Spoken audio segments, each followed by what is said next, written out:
এখন নামাজ যে পড়াবে ইমাম, ইমামতে কুবরা, ইমামতে সুগরা, এই জায়গা আবার বিরাট ব্যাপার আছে।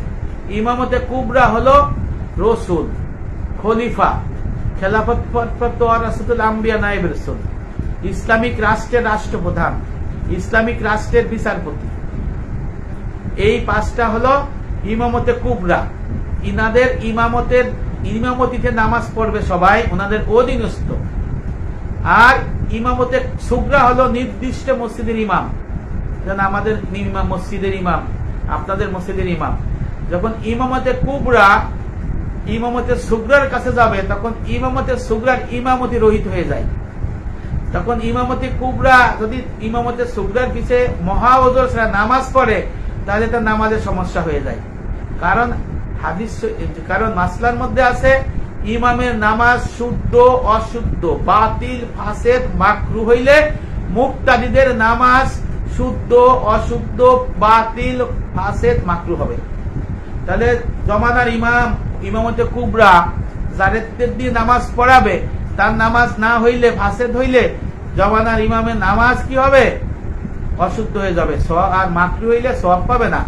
মাকরুয়ে তাহরিমি সহিত নামাজ, মাকরু দুই প্রকার, মাকরুয়ে তাহরিমি, মাকরুয়ে তানজিহি। তাহরিমি হলো যারা ফাসেক মুসলমান, হ্যাঁ, হারামখোর, সুদখোর, ঘুষখোর, তারপরে মিথ্যে কথা বলে, চগলখোর করে, প্রকাশ্য পাচার করে, হ্যাঁ, দেখা যাচ্ছে ঘুষ খায় প্রকাশ্য, সুদ খায় প্রকাশ্য, খারাপ কাজ করে বেড়াইতেছে, মানুষকে অত্যাচার নির্যাতন করতেছে, পুলিশের দালালি করতেছে, প্রশাসনের দালালি করতেছে। এই সমস্ত মানুষ যদি ইমামতি করে, তাহলে তাদের ইমামতি মাকরুয়ে তাহরিমি হবে, তাদের নামাজ আদায় হবে কিন্তু সওয়াব পাবে না, গুনাহগার হবে, আল্লাহ শাস্তির যোগ্য হবে। নাউযুবিল্লাহ মিন যালিক। এই জন্য মাসলা হলো ফাসেকের ইমামের পিছে যদি আপনি নামাজ পড়েন, আর একটা ইলমে তাসাউফের ইলম যে জানে না, সে ফাসেক ইমাম, তাহলে আপনার নামাজ দৌড়ায় নামাজ পড়তে হবে। সালাম ফিরেবে, লগে লগে আপনি নামাজ পড়ে ফেলবেন, তাহলে ওই আপনার জামাতে সওয়াব পাবেন আর আপনি সওয়াব পাবেন। ময়দানে হাসরের কুল সিরাতের প্রথম স্টেশনে আপনার 7টা স্টেশন চেকপোস্টের মধ্যে প্রথম চেকপোস্ট হলো নামাজ। তাহলে ইমামতে কুবরা যারা থাকবে, তাদের অনেক হিসাব করে নামাজ পড়তে হবে। তাদের নামাজে যদি সমস্যা হয়, তাহলে মুস্তাজাবুদ দাওয়া হইতে পারবে না। মুস্তাজাবুদ দাওয়া না হইলে সে তো জমানার ইমাম নিয়ে বিরাট প্রশ্ন হয়ে যায়, যে কারণে ফট করে কাউকে ইমামতি করতে দিলে সেটা সঠিক হবে না। হ্যাঁ, জমানার ইমাম যারা থাকবেন ইমামতে কুবরা, অসুস্থ আছে, পায়ে ব্যথা, হাঁটুতে ব্যথা, মুসাফিররা কিন্তু জমানার ইমাম যদি মুসাফির হয়, উনি ইমামতি করবেন। নবী করেছেন, সাহাবারা করেছেন, খলিফা করেছেন, নিষেধ নাই, অন্যরা বাকিটুকু করে নেবে। এই মুসাফির হালতে যদি বলে যে আমি মুসাফির হালতে আছি, না, এটা ভুল ধারণা।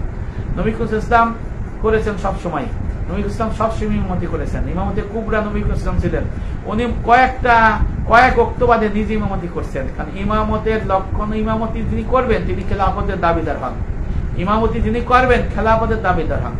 ইমামতি যদি আপনার না করেন, তাহলে অন্যদিকে নামাজ পড়াইলে, নামাজ ত্রুটি হইলে, তখন কিন্তু সমস্যা হয়ে যায় ইমামতে কুবরা। এই জন্য ইমামতে কুবরার হিসাবটাও ওরকম হবে। ময়দানে আসলে ইমামতে কুবরাকেও আটকে রাখবে নামাজের জন্য, যদি নামাজে ত্রুটি হয় আটকে রাখবে আপনাদের। আর ইমামতে সুগরা নির্দিষ্ট মসজিদের ইমাম যদি দেখে যে জমানার ইমাম এসে গেছে, তখন উনি ইমামতি করবেন না, না করে জমানার ইমামের কাছে দিয়ে দেবে। আমি একটা উদাহরণ দেই, পুলিশের আইজি উনি ভিজিট করতে গেল তেজগাঁ থানা, নিকলি থানা, খুলনা থানা, গোপালগঞ্জ থানা, বরিশাল থানা, তারপরে নোয়াখালী থানা, এই থানায় গেল।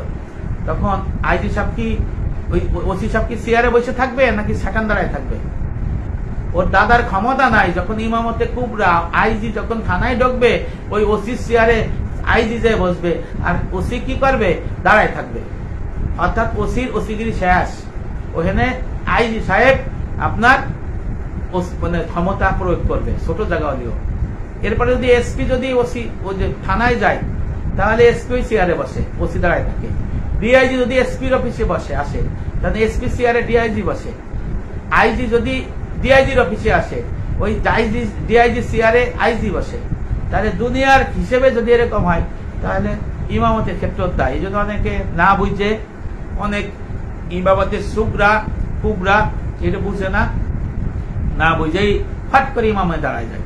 নামাজের সমস্যা হলে ময়দানে আসরে ফুল সিরাতের মধ্যে প্রথম যে স্টেশন নামাজ এখানে ব্যাঘাত হবে। আর